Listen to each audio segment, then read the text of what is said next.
Save किया था ना? मैं सिर्फ इसलिए गया था क्योंकि उसने मुझे कॉल किया, that's it. But listen तो. Save it for someone else. जिंदगी में सेव करना जरूरी है, मगर जब बात पैसों की हो, सिर्फ सेविंग से काम नहीं चलेगा। इक्विटी म्यूचुअल फंड्स में इन्वेस्ट कीजिए और अपने सेविंग्स को आगे बढ़ने का मौका दीजिए। Mutual fund investments are subject to market risks. Read all scheme-related documents carefully. For 7 months, former Pakistan Prime Minister Nawaz Sharif inhabited the 7th circle of hell, where the poet Dante Alighieri imagined thieves would be bitten by poisonous reptiles, their bodies turning into ash before regenerating for more torment. The prison cell inside Attock Fort, built by the Mughals to guard their borders on the Indus, was 4 feet by 4 feet with no windows. The only visitors were venomous snakes and scorpions. The door, Nawaz later recalled, would open just enough for me to see a man's eye and part of his nose. I would ask for water and it would be pushed through. Last week, former Prime Minister Imran Khan began his own journey through Pakistan's perdition machine, convicted after a brief trial in which his lawyers did not offer a defense, of stealing gifts given to him as head of government. That particular crime, public records show, has also been committed by other prime ministers, presidents, ministers and generals in Pakistan. They, however, aren't in a jail cell with an open toilet overrun by flies and mosquitoes. And that tells us a story.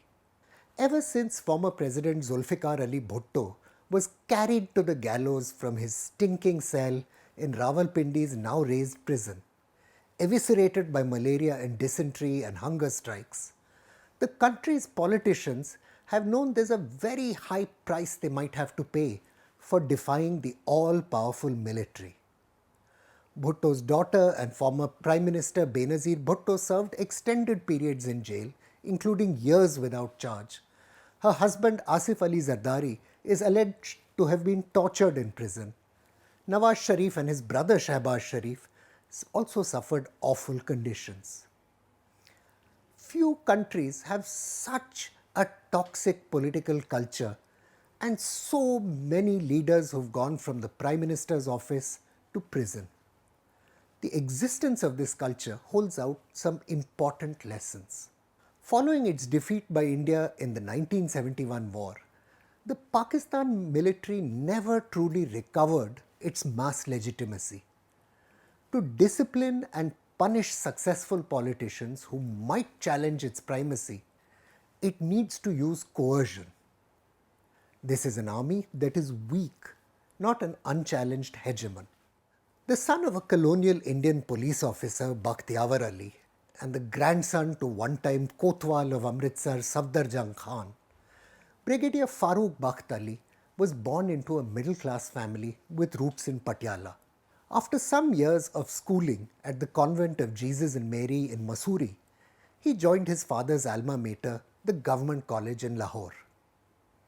Even though the college discouraged political activism, Ali organized Muslim League activities on campus and considered joining the columns of irregulars who had headed to fight in Kashmir in 1947.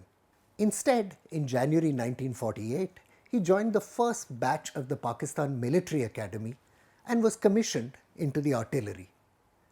He served for some months in Kashmir and then went for further studies at the School of Artillery in Larkhill in the United Kingdom, which tells us he was a talented and bright officer.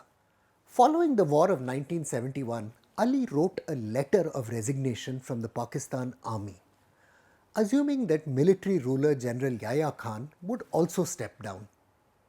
Ali had commanded the 6th Armoured Division, which fought in the Battle of Basantar.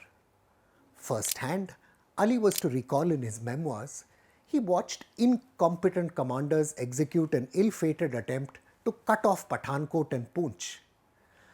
That cost the opportunity to bargain these territories against what Pakistan lost in East Pakistan. Like several other mid-level officers, Ali was enraged by Yahya's efforts to hold on to power at any cost. Even though their dissent succeeded in forcing Yahya to resign, a ferocious power struggle broke out over his succession, with rival factions backing General Abdul Hamid and General Gul Hassan Khan. General Gul won that battle but sparked fresh disputes by easing out three generals with a good reputation in the 1971 war: Major General Ehsanul Haq Malik, Shaukat Raza, and Khadim Hussain Raj. Famously carrying his service weapon at his side, Ali stormed into the office of Punjab Governor Ghulam Mustafa Khar and warned that General Gul was allowing war-tainted generals to continue in service. The incident, probably unsurprisingly, led to Ali being forced to resign. Large numbers of young officers, though, were angered by the lack of accountability among their top bosses. From 1971 to 1973, they attempted to persuade Ali to stage a coup. The plotting ended with Ali's conviction at a court-martial convened by General Muhammad Ziaul Haq at Attock Fort, the very same fort Nawaz would find himself in. Together with Brigadier Ali, several other officers were sentenced to life imprisonment.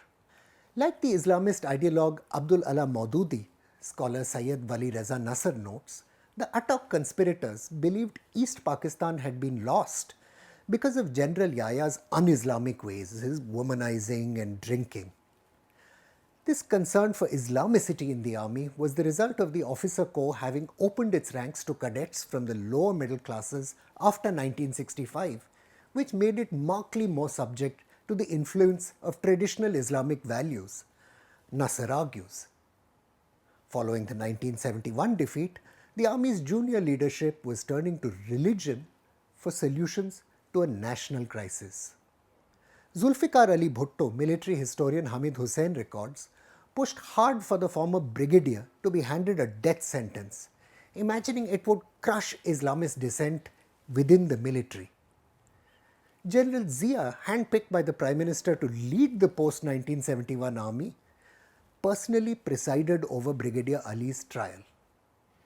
Led by Major Muzaffar Ismani, though, the trial court's junior officers refused to comply with the army chief's wishes. Ali was sentenced to life imprisonment. Zulfikar later amended the constitution to ensure Ali would remain in prison until his death. Things, as you probably know, didn't quite work according to plan. General Zia turned on his master, who ended up just a few yards from Ali's own cell. Zia would bring in a program of Islamization that implemented the wishes of the ideologue Maududi, who had inspired Ali and the other coup plotters. For his part, Brigadier Ali was released from prison by Zia in May 1978 and moved to Canada. There, for those of you interested in historical nuggets, he helped set up the province of Ontario's disaster management system. Muzaffar Usmani, the young officer who saved Brigadier Ali's life, would later help General Parvez Musharraf overthrow Nawaz Sharif in 1999 and send him, Nawaz, a protege of General Zia, to prison. It's a strange circular story with lessons for our times. Likely, Imran knew what prison would be like. Late in 2007, charged under anti-terrorism laws by General Musharraf, he was bundled into a truck for a 9-hour journey to Dera Ghazi Khan. The jail was dirty and crowded, Imran later remembered, with 10 to 15 people crammed into each cell. My own cell, he wrote, was in the hospital wing and had a little bed and filthy bathroom. But I had a room of my own. During the day, I was allowed to sit outside. Although at sunset, I was locked in my room for the night.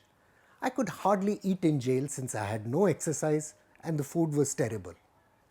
I made the mistake, if it ever happens again, I would not do it the same way, of going on a complete hunger strike rather than just having liquids. Will Imran go on hunger strike? I don't know. But even though he's accused of having been impetuous and immature in pushing to influence army appointments, he isn't the first Prime Minister to have sought power over the military. Following the Kargil War, Nawaz Sharif had taken a bronze pip off the shoulder of his military secretary, Brigadier Javed Malik, so his newly appointed army chief, Lieutenant General Khwaja Ziauddin, could wear the obligatory 4 on his shoulder. General Parvez Musharraf responded by staging a coup. President Zardari sought to use the killing of Osama bin Laden as a tool to gain United States support for permanent civilian supremacy over the army, preparing the ground for the downfall of his regime. Imran's efforts to keep a hand-picked inter-services intelligence director and appoint the next army chief might have led to its downfall. But it shows that the question of the civil-military power game in Pakistan remains unfinished, and that the generals are probably playing with a weaker hand than most people imagine. I'm Praveen Swami, and I'm National Security Editor of ThePrint.